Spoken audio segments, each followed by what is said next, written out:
Hello everyone, thanks for watching another Sunday case study. This week we're going to look at Bill Gates, the single-minded practical plodder, materialistic, logical, grounded, hard work, tough, and very money-minded. So in this episode I'm actually going to utilize this opportunity to dispel a couple of stigmas, myths in palmistry. That's my belief anyway, and that is the magic M or the money M. I don't subscribe much meaning to this sign, partly because Neanderthal man had all of the palmar markings we have today, but money wasn't around. It's a matter of interpretation, and it's quite an arbitrary sign. So I'm going to explain why I think this is a bit of an overinflated, sensationalist, and actually just a bit of a nonsense palmar marking. It's not real. I'm going to explain why I think this is also the money triangle. I'm going to explain as well why I think this is nonsense. I mean, there's some truth to it, but I'm going to get into the specifics, and you may well have heard and seen some things on YouTube which contradict what I'm going to say. So I'm going to use this opportunity in Bill Gates' palm to explain and elaborate why, what my thoughts are on this, just my interpretation. But in Bill Gates' palm, I see a lot of things actually here. I've taken a few notes already. I've got some clear images of his left and right hands here, and I've got a pretty good image here which shows the kind of texture, the resilience of the palm as well. So I'm going to explain what we see here and what this means. First of all, let's just get into the hand shape and the fingers. The palm itself appears actually a little bit flabby, and this shows this kind of the springiness to the palm. Not so much springiness. Springiness really shows us vitality, resilience, energy, and a kind of a bouncy, sort of bubbly nature. We don't see that here. No, this is more this kind of soft, flabby kind of development of the mounts.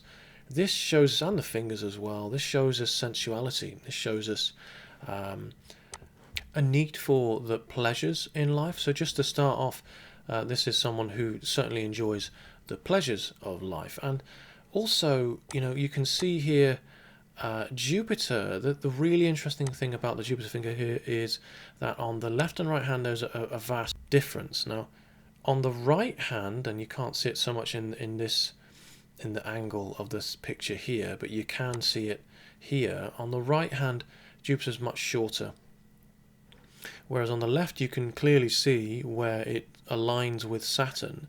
It's actually long, so it's short on the right hand and it's long on the left hand. Now this shows us Jupiter is the finger of ego, ambition, dominance, control, power, authority, amongst other things. But the left hand being internal shows the need for these things. The right hand shows the fragility of the ego, compensated for by this indulgence or stimulation of the pleasures of life. So this shows inferiority complex, but it shows a fragile ego of someone who has the need to compensate by dominating, to gain control, to gain power in order to substitute for this weakened, fragile ego. And you can always see the compensation of an inferiority complex in the basal phalanx of Jupiter. And also, the thumb itself is certainly on that kind of thin, pointed, tapering side, and that shows refined taste. It also shows a big spender. The tips of the fingertips are, quite squared off, and I've mentioned this in one of my videos, known as titled Signs of a Billionaire in Palmistry, and I'll put that in the description. And this sort of practicality to how he communicates and how he sort of views the world in a very sort of, all the fingers pretty much are squared off, and pretty much all of them And this shows this the way in which he responds to the stimuli around him, his environment, the world around him, is through a very sort of grounded, that ground level material nature that is very materialistic. And also the two middle phalanges are certainly on the long side as well. And you've got the enlarging sort of knots of the second. This shows someone who is not only very sort of materialistic, but a numbers man. The squared off Mercury finger as well may well point towards the way in which this person expresses themselves is through that sort of need of acquiring wealth as well. And for some, this could be, Mercury. It's low set. It's sort of it's away. It's separate from the others. This sort of it's almost sort of pointing towards sexual expression has been replaced for material gain. I keep having to pause this video because the newest member of the family, Pixie here, likes to bark at anything, shadows, anything. Pixie would like you all to subscribe. Now, his hands are a little bit confusing because in this image here, it looks as though the heart line, it's kind of all over the shop. It curves up drastically upwards towards Saturn, which shows strong sort of lustful urges. But then, it kind of dips downwards before it does, and then it kind of sharply trails off towards Jupiter. Now, this waviness of the heart line, it can mean one of two things. It could mean some sort of physical circulatory issue with, in particular, the blood, a predisposition to sepsis, or it can mean a very sort of almost corrupt emotional nature. It's one of the signs of a liar, and it's a possible broken kind of emotional framework here. And part of the confusing thing is that in this image here, we see the right hand shows us a slightly different side. So I'm thinking that part of this is down to the distortion of the angle, perhaps.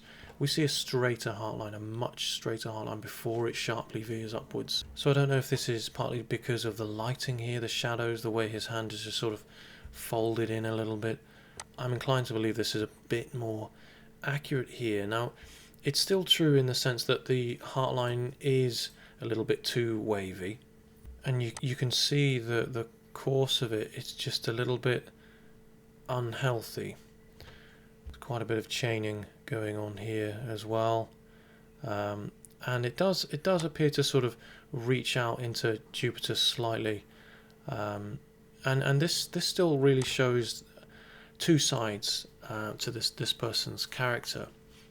The side that he wants others to see, and the side who he is. And what I think is interesting here is that it's, on the whole, the majority of this line, it runs parallel with a relatively straight headline, and this shows that the emotions of this person run alongside this person's decision making. So it's similar in a way to someone with a simian line, but it's not quite the same. He's able to separate his emotions from his decision making. He's cold and quite literally calculated, as I say, he's a numbers man, but not in the sense where he is willing to consider the needs of others. This is not a healthy heart line. It's very straight, very cold, unforgiving, and as I say, runs parallel alongside this person's decision making. And you can see on the left hand here, this sun line, the way it flicks right up towards Mercury, the finger of communication and expression. It's also expression. Both those terms are there's massive spectrum of ways we communicate, of ways we express, and what these things mean for us. And sex is one of those things. So for me, his accumulating wealth has it's tied in with this idea of sex, of love even, it's sort of substituted for love, because the left hand is what's internal. The right hand shows us the physical, the material, and how this affects someone practically. Now notice how the headline is a little bit wavy.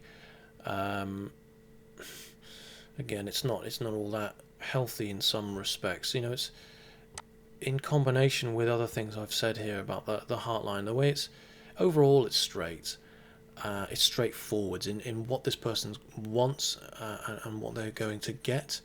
They see the world in a very sort of clear-cut, black and white way. As I say, a numbers person. When a person with these features wants something, they will get it. It doesn't matter about other people. And again, the way the headline, it delves into the lower portion of the percussion side of the palm, this unrealistic fantasy.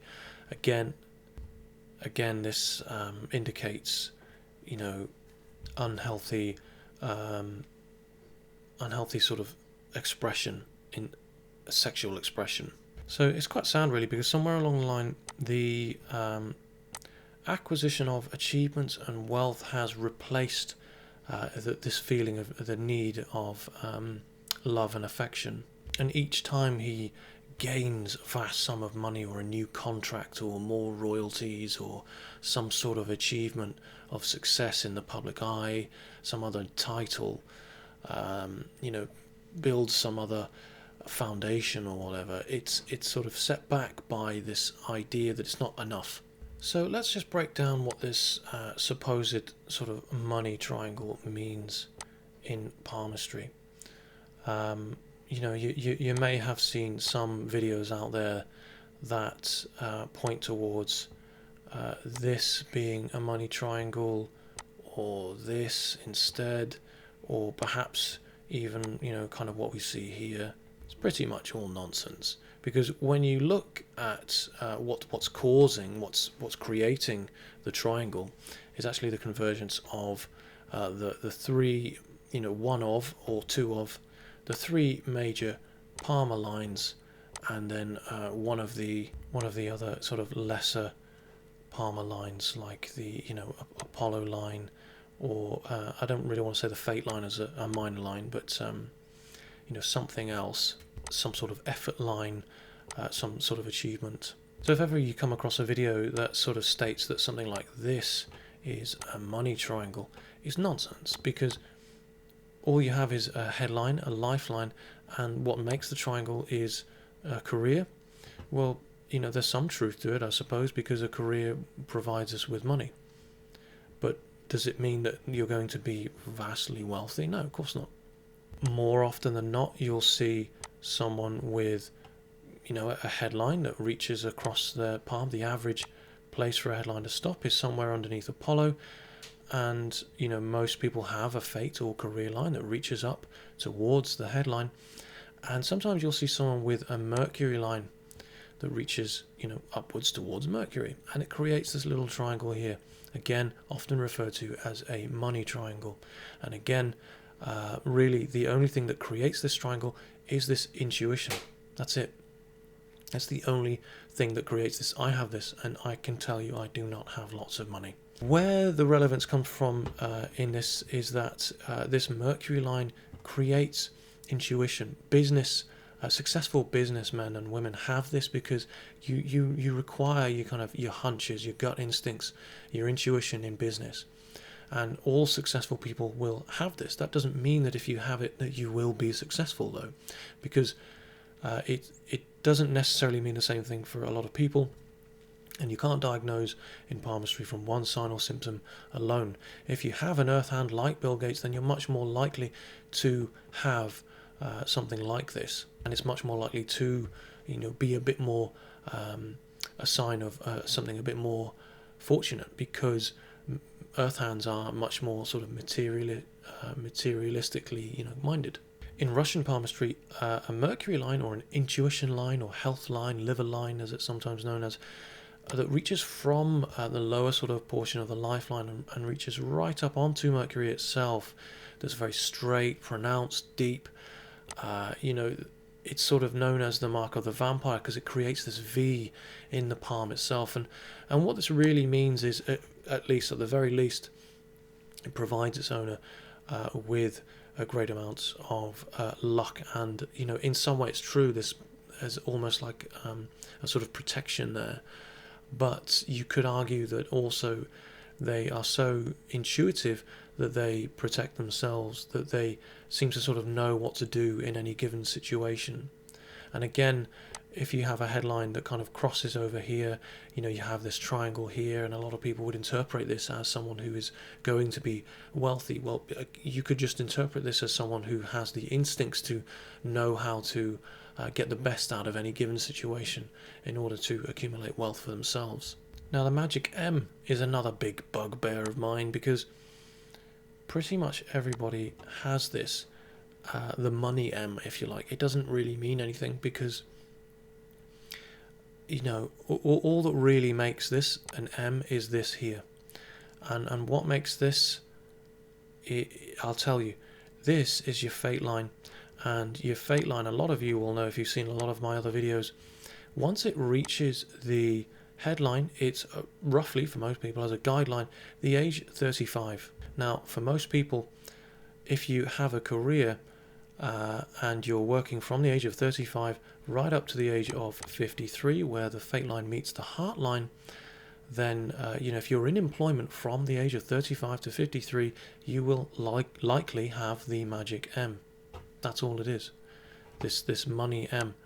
If you're earning money from this age to that age, you will likely have this. So all it really means is that you're in employment. That's all this so-called M means. It's the convergence of three major palmar lines and the fate line from one age to another. It should be more accurately described as the fate line, really, because as I say, Neanderthal man had these lines. It's our path in life. It's our chosen journey. It's what we believe we should do and how we should carry it out. The byproduct in this day and age of our chosen journey is making money, because we've, in some way, in the world we live in, we've exchanged the energy we expend for a number, and that is money. Time is money, as they say. But I will say this to tie back into Bill Gates' reading here. We do see what appears, it does appear to be some sort of triangle. It's not fully formed, but it's gigantic, and it takes over the whole of his palm. What does this mean? Well, this is the lifeline. This is one side of the triangle. This is his success line, or Apollo line. This is what drives him in terms of what makes him happy, what he feels his success is physically, and this is money for Bill Gates. Because as I've already determined, the acquiring money and material wealth it makes this person happy. In some way, it turns him on. But what pretty much makes this a triangle is this here. And this is this great sense of achievement. And it's quite literally a physical achievement here. And this happened when he was 22 to 23. You can see that on the lifeline, and it reaches right up onto Apollo and touches his successor. This initial success in his life has a direct influence on his all-round success throughout his entire life. Now, this triangle, it in some way, there is some relevance here, but it's only made possible by this achievement, and it dominates his whole hand. So it's who he is essentially as a person, the acquiring of wealth and achievement.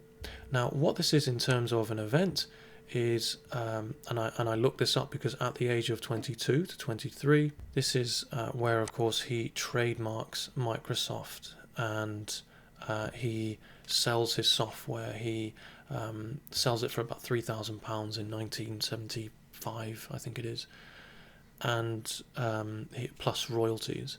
So he's continually making money from this point onwards, and it's the beginning of a great successful career for him.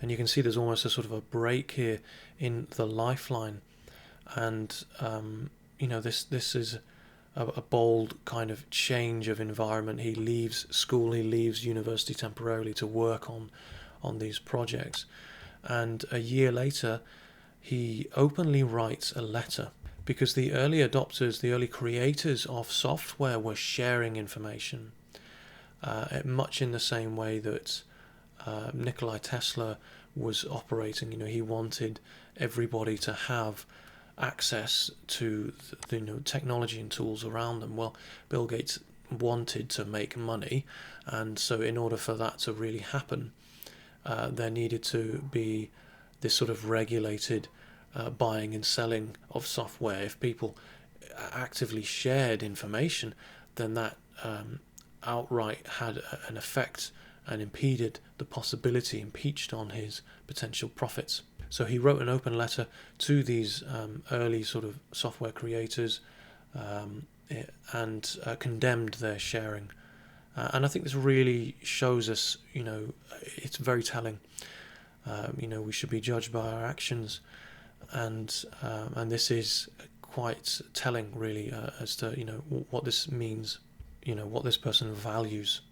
And if we look really closely at the fate line here, you can kind of see it derails here around about the age of 31ish, and it sort of points sharply towards Apollo and Mercury in between here, and it's showing us that his path here is being almost sort of derailed by this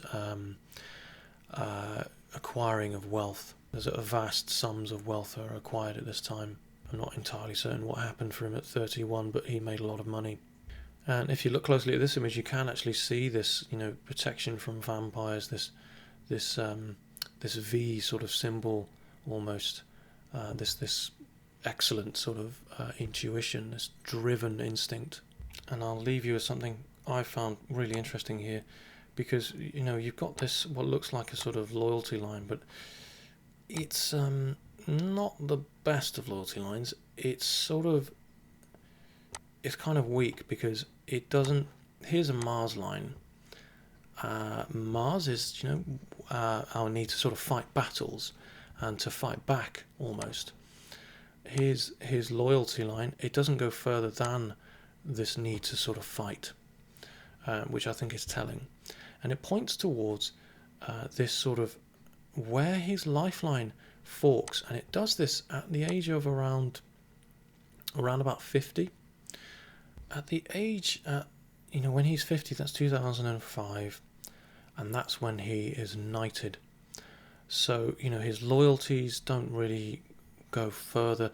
It's in this sort of domestic sphere, the people close to home. It doesn't really affect his environment.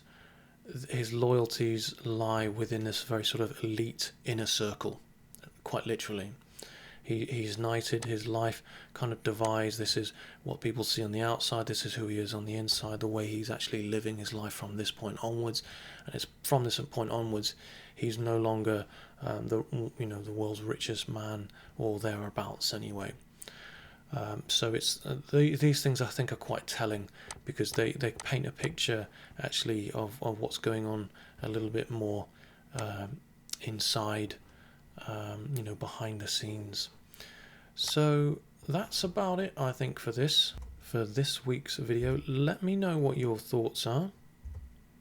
I found this one a difficult read, made me feel a bit uncomfortable, but actually really fascinating at the same time. So thanks for watching. I'll see you next time, and please like, please subscribe. Thanks. See you on the next one.